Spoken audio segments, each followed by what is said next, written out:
Sharon was a solo attorney for 15 years.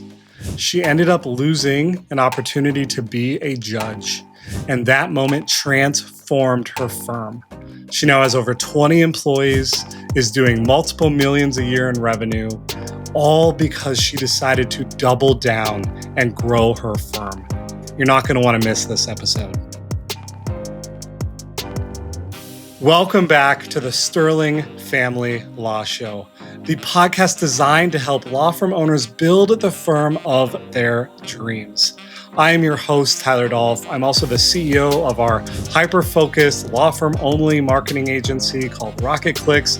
And today we continue our owner-operator series where we learn from successful law firm owners who are building their practice, they're sharing their lessons learned, and today is no different. Sharon has a wonderful family law firm in McKinney, Texas. She started as a solopreneur for 15 years and then really decided to double down and see what she could do to grow her firm, initially past $1 million and now on track to multiple millions. Sharon, thank you so much for being with us today. I'm so excited to learn more about you and your firm and your future. We were talking before the podcast about some of the things that you want to implement later on, but let's go back to the beginning. If you wouldn't mind, introduce yourself to us and to our audience and tell us a little bit about your firm.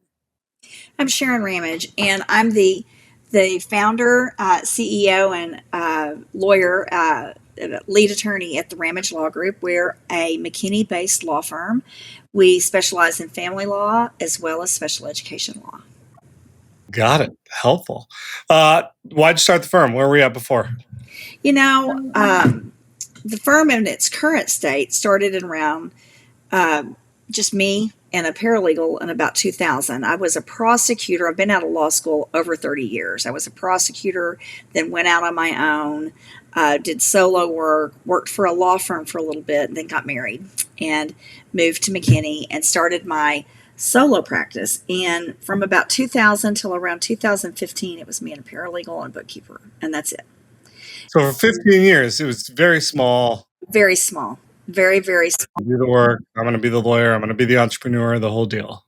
I thought I could do everything, and that was wiser, and realized once I rounded the corner and started growing that it wasn't. And because I was really doing everything. I was doing the late nights, the grind. My husband did my books. When we had somebody that came in and did data entry, he did the books. And then we were up late hours. I was sometimes my own paralegal, sometimes my own runner. Sometimes I was everything, right? Yeah. But the problem with that is when I couldn't be the everything, nothing got done because I was the bottleneck. And so I wanted something that went beyond me. I tried to foray into politics. I ran for judge. The best thing that ever happened is the other person won that election because I won my life. And sitting back and looking at how much freedom I thought I had even at the time being a solo, but then just really looking at it and seeing how things could change, I thought, well, maybe I'll hire an associate. So I hired an associate, started growing, and then I joined a coaching group. I worked with a coaching group and really, really began expanding and beyond where I thought I could. I've had little glitches along the way where I've stalled a little bit, as I think most of us do when we're growing, because it's not perfectly linear. And but that's kind of how it started. It was kind of why do I have to be the one to do everything? And I can help more people.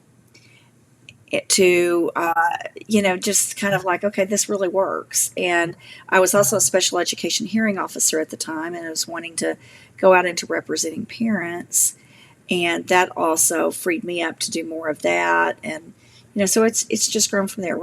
I think we now have 23 or 24 employees. It's amazing. I mean, to go from a basically solopreneur for 15 years to then have to make the switch.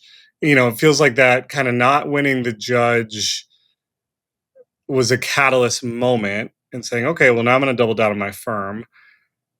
Talk to us from kind of the 2015 moment to today. Like, I feel like when you go from being a solopreneur to then hiring employees, there's a major shift that has to happen internally as a human, right? Because you have to become a leader, you have to let go, you have to build process, and that journey sometimes takes people a long, long time.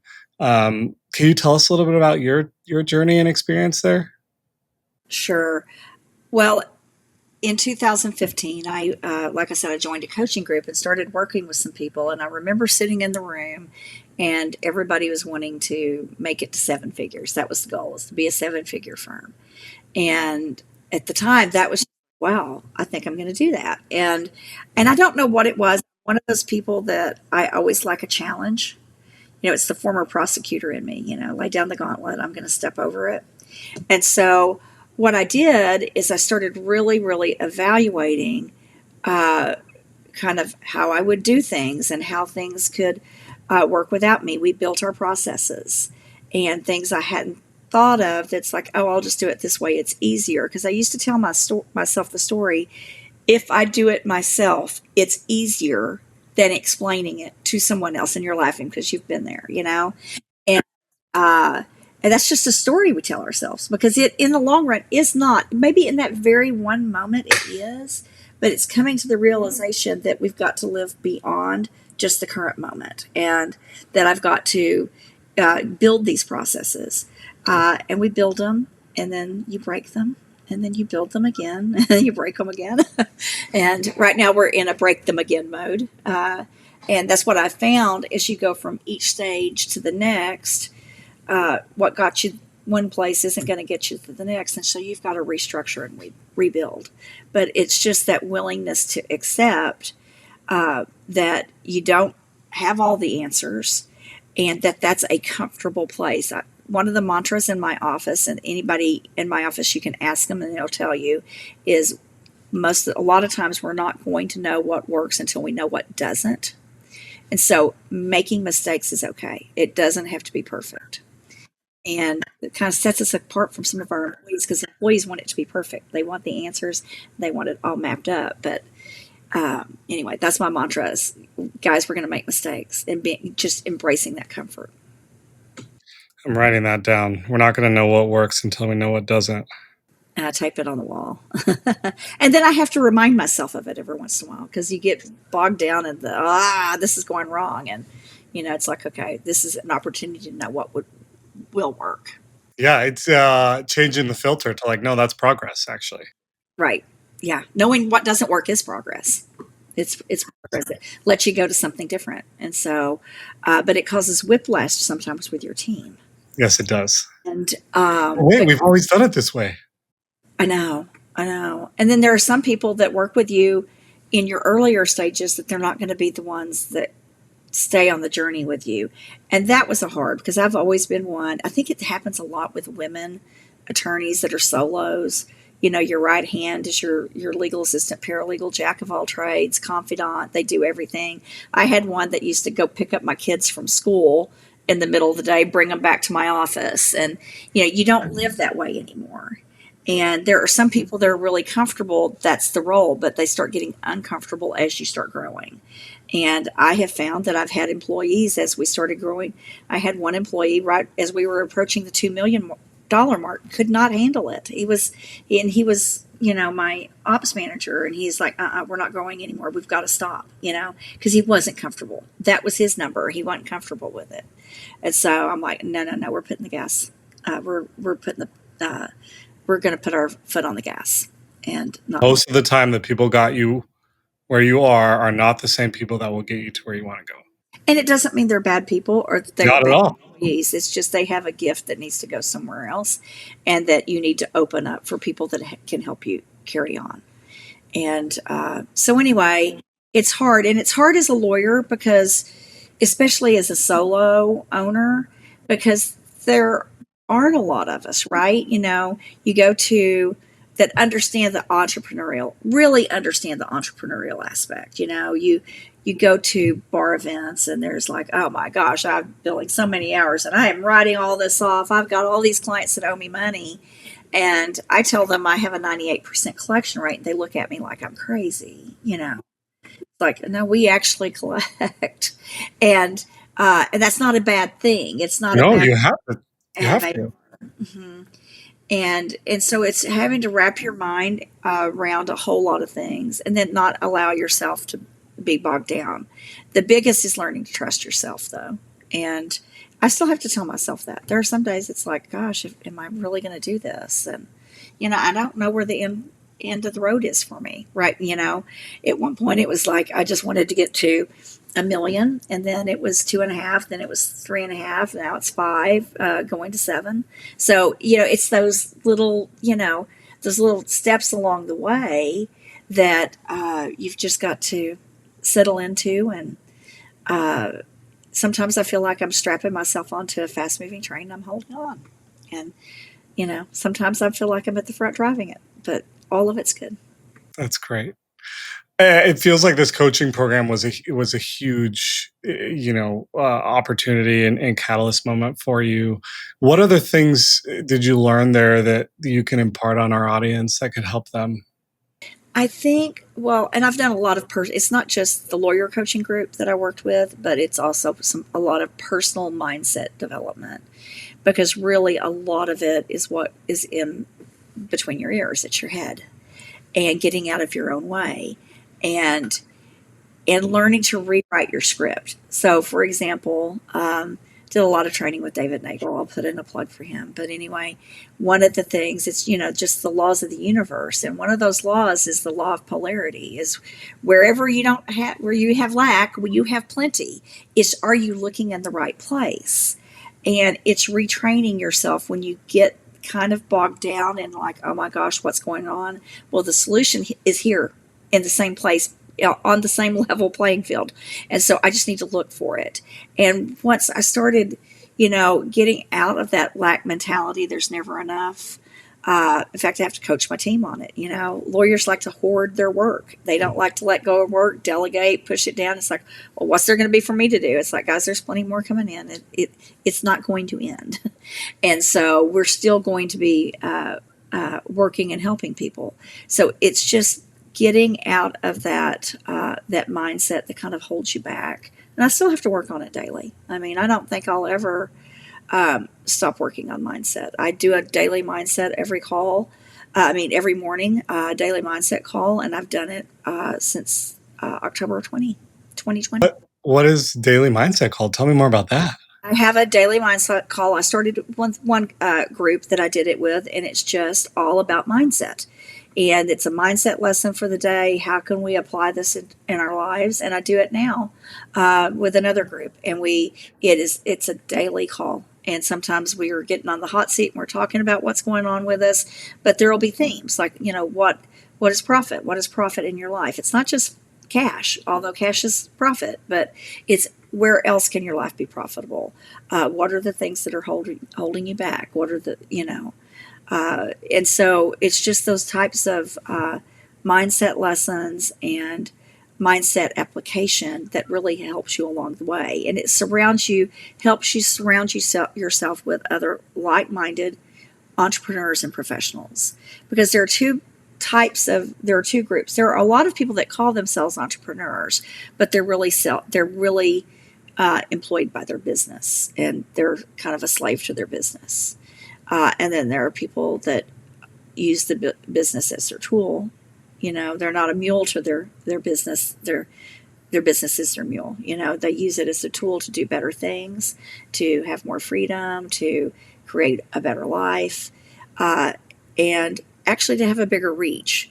And so that's that different mindset. I have found that it's very important to surround myself with like-minded professionals that are all on that kind of same journey and path.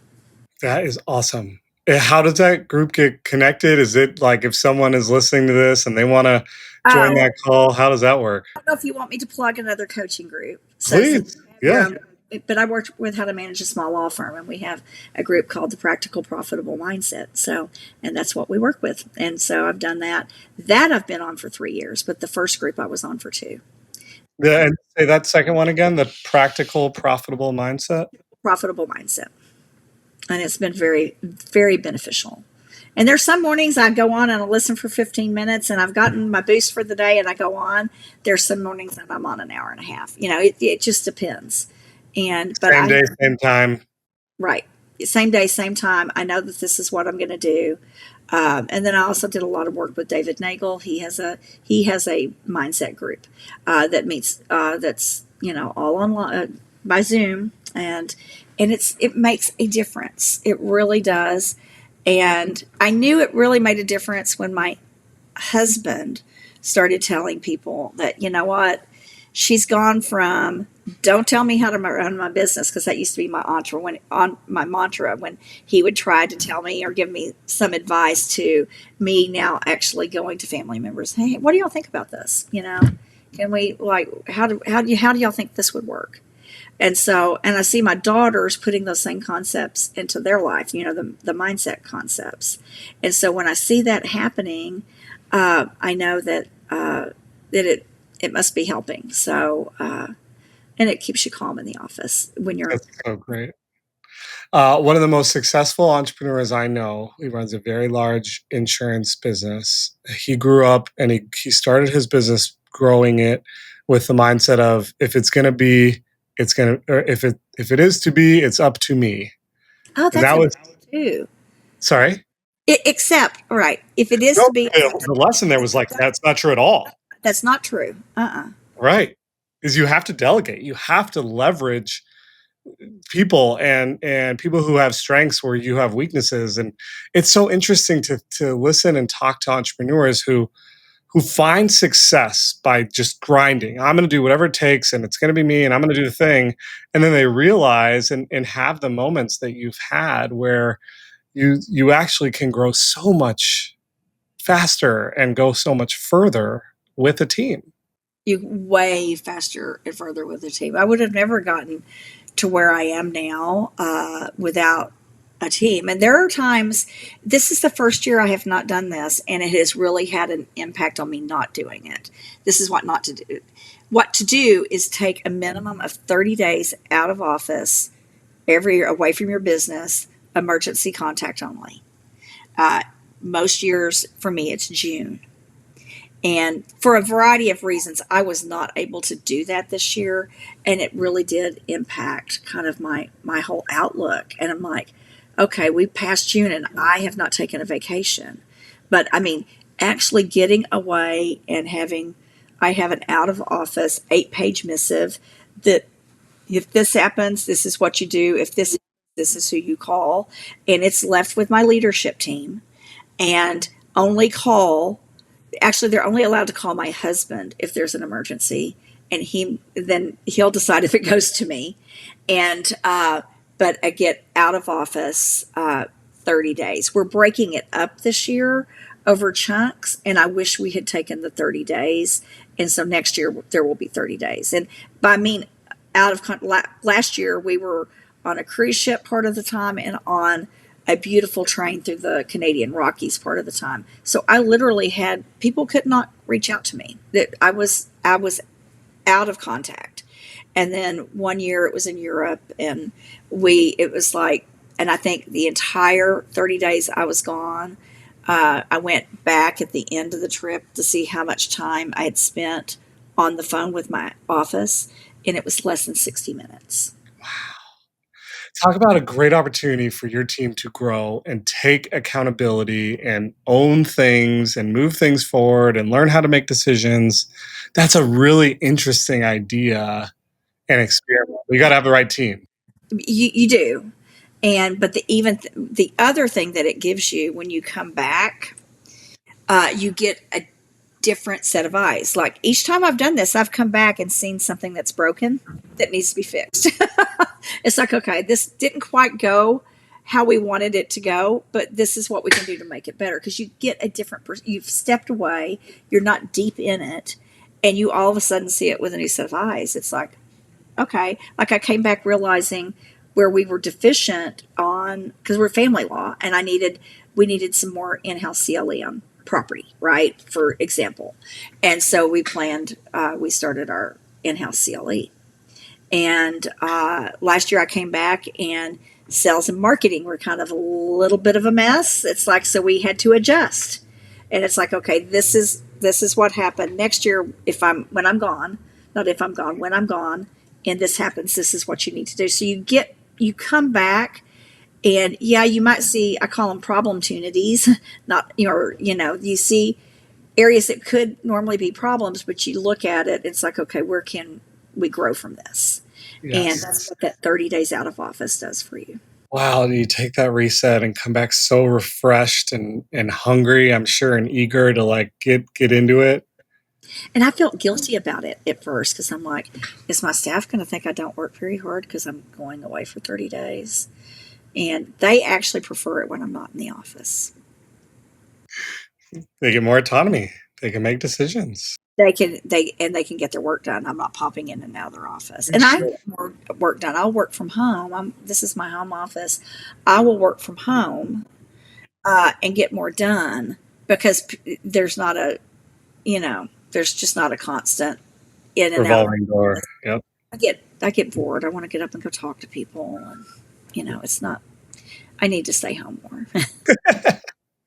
I love it, Shan. This is man, that's such a cool experience to learn about your firm and where you've gone. And I'm just so congratulatory of your ability to take that next step and really grow your firm from being a solo for 15 years is such a long time to build habits and routines, and then to basically wipe it all away is a testament to your ability to change and grow. So just want to commend you on that.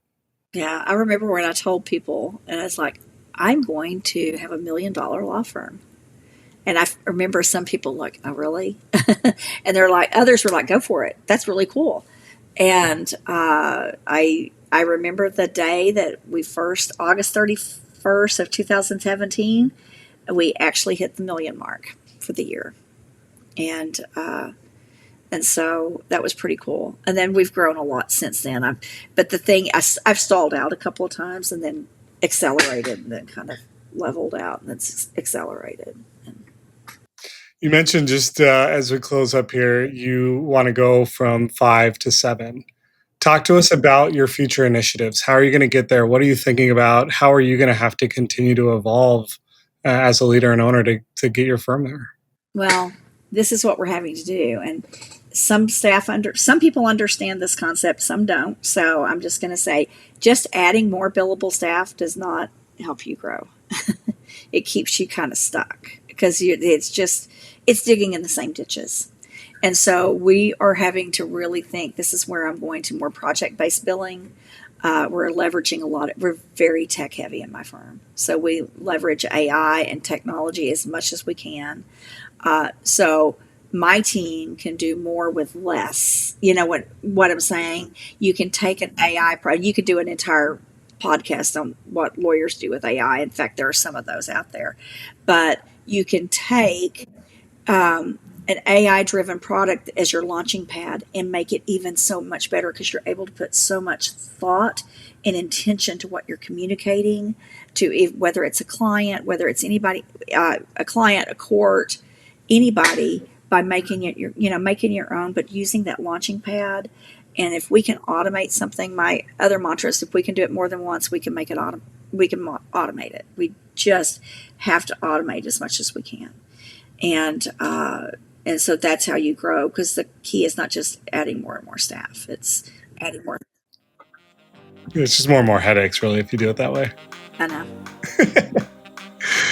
Sid, I'm so appreciative of your time. Congratulations on all your success. We are excited to follow you and be a part of your journey, and I wish you only the best moving forward.